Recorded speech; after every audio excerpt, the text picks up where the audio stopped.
los restos óseos hallados en el predio del ex batallón número 13 fueron trasladados en la noche de este miércoles a un laboratorio, según confirmó a BTV Noticias el fiscal especializado en delitos de lesa humanidad, Ricardo Percivale. La historia de este predio militar está ligada al 300 Carlos y hoy Nicolás González nos trae un repaso de cuál es la historia de este lugar de detención clandestino que funcionaba durante la dictadura militar.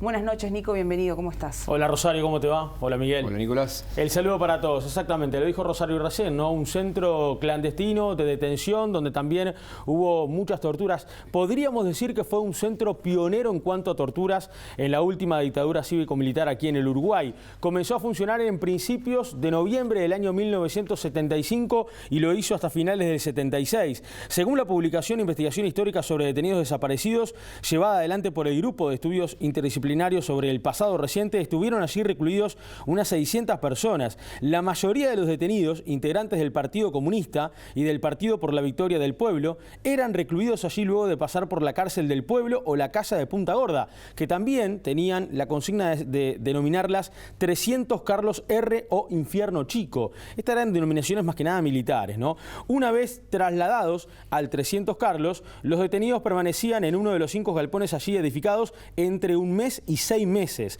Algunos de ellos eran trasladados varias veces a distintas dependencias y finalmente derivados a otras unidades militares. Se trataba de un amplio galpón de por lo menos unos 30 a 40 metros de largo por 15 metros de ancho, al que se accedía por un portón corredizo. Tenía ventanas cercanas al techo, único lugar por donde entraba la luz. El suelo era de hormigón y tenía pozos tapados con tablones. Algunos de los detenidos se han referido a estos como fosas similares a las existentes en talleres mecánicos. Pero nosotros hoy realizamos un trabajo a través de una imagen satelital que extrajimos para que ustedes entiendan de alguna forma con mayor detenimiento y viéndolo, observándolo, dónde está ubicado el lugar en donde fueron hallados los restos de Fernando Miranda en diciembre del 2005, que se confirmaron en marzo del 2006, que era Fernando Miranda precisamente, y los restos óseos hallados este martes en la tarde. Ustedes ven el mapa.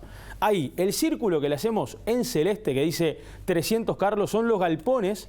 Uno de esos galpones, según dicen, no había una confirmación exacta de cuál era el número 4, el galpón en donde estaban los depósitos, ahí funcionaba el 300 Carlos.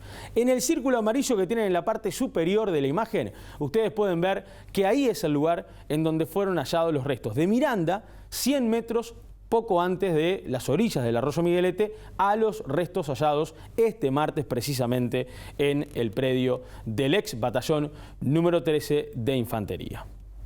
Y ese círculo que veían en rojo en realidad es el predio militar todo, que por cierto es muy grande y que ayer de alguna forma en el móvil que pudimos compartir con ustedes detallábamos cuánto nos llevó llegar hasta el lugar en donde fueron hallados estos últimos restos, que seguramente, como recién decía Rosario y lo confirmó el fiscal Percivale, se va a determinar su sexo y su identificación seguramente dentro de 7 y 10 días, porque además ya hay un ADN que ha sido enviado a un laboratorio de Córdoba para poder determinar la identificación del mismo.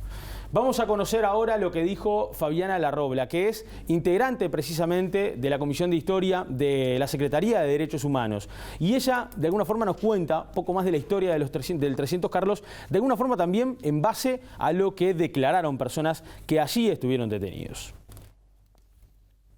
Aumento de la represión, pero además mecanismos de tortura como no se habían conocido con anterioridad. O sea que ahí la tortura realmente fue intensa. ¿Qué tipo de tortura? De todo tipo, tortura física, abuso sexual, violaciones, picanas, submarinos, golpes, quemaduras. Fue terrible la tortura en el 300 Carlos. La verdad, a partir de allí, esa fue la tortura que se instaló, ¿no? La dinámica represiva en Uruguay fue como aceitándose, perfeccionándose a medida que pasaba el tiempo y a medida que avanzaba, digamos, el control sobre la sociedad civil. Entonces también los mecanismos de tortura se fueron como perfeccionando y aumentando, porque además también pasa algo que es el acostumbramiento y la normalización del uso de la tortura en gente que antes no estaba acostumbrada a hacerlo y que después de ingresar en esta dinámica ya forma parte, ¿no?, de lo que tenía que hacer un militar, un oficial que estaba en esos órganos.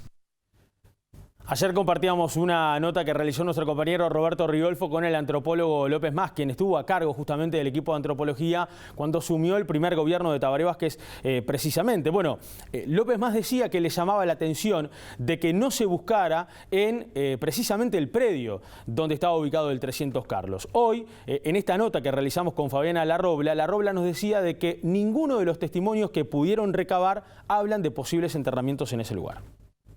Nosotros no registramos testimonios de víctimas que señalen lugares de enterramiento.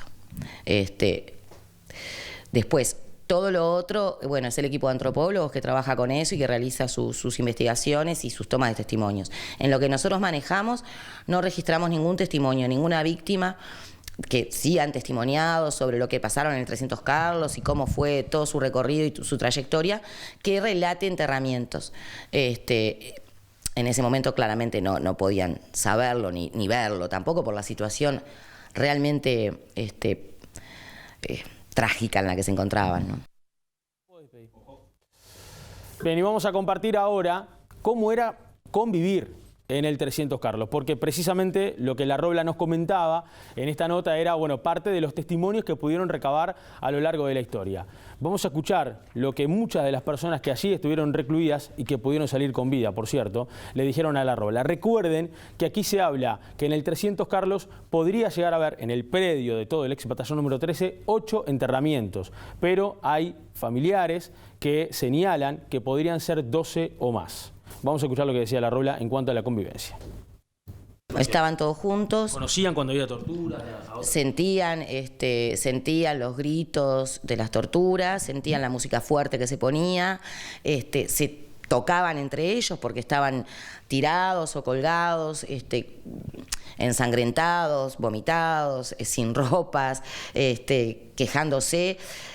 En el 300 Carlos sí se da mucho testimonio de que ven a otros presos. No pasa lo mismo en la Tablada. Por eso digo, la dinámica represiva cambia, se compartimenta y se perfecciona. En ese momento sí, estaban todos allí. Era un lugar además chico, también hay continuos traslados, también algunos son trasladados a unidades militares, luego vuelven a llegar al 300 Carlos. Allí ellos podían estar en contacto con otros presos, estaban en situación realmente como de mucha confusión porque estaban vendados muchos días, con pérdida de noción de tiempo, aterrorizados además.